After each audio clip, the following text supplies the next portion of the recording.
భారతదేశంలో క్రైస్తవ మతం ఎలా వచ్చింది? ఎవరు వ్యాప్తి చేశారు? ఈ రోజు ఆ విషయాన్ని 2 నిమిషాల్లో తెలుసుకుందాం. భారతదేశంలో క్రైస్తవ మతాన్ని మొదటగా పరిచయం చేసినవాడు యేసుక్రీస్తు 12 అపోస్తలుల్లో ఒకరైన అపోస్తలుడు తోమా. బైబిల్ సంప్రదాయం ప్రకారం క్రీస్తు 52లో తోమా సముద్ర మార్గంలో భారతదేశానికి వచ్చాడు. ఆయన మొదటగా కేరళలోని మలబార్ తీరంలో అడుగుపెట్టాడు. అక్కడ యేసుక్రీస్తు సువార్తను ప్రకటిస్తూ అనేక మందిని విశ్వాసంలోకి నడిపించాడు. తోమా భారతదేశంలో 7 సంఘాలను స్థాపించాడు. ఈ క్రైస్తవులను నేడు సెయింట్ థామస్ క్రిస్టియన్స్ లేదా నస్రాణి క్రైస్తవులు అని పిలుస్తారు. వారు భారతీయ సంస్కృతిని పాటిస్తూ క్రైస్తవ విశ్వాసంతో జీవించారు.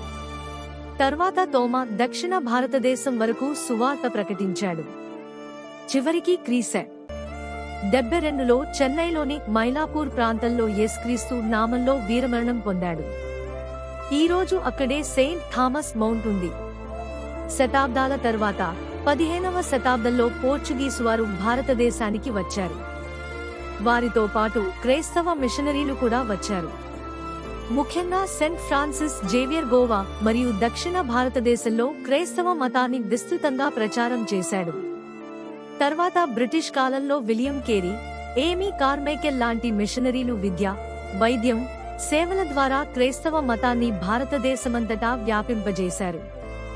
అందువల్ల భారతదేశంలో క్రైస్తవ మతం మొదట అపోస్తలుడు తోమా ద్వారా, తరువాత మిషనరీల సేవల ద్వారా వ్యాప్తి చెందింది.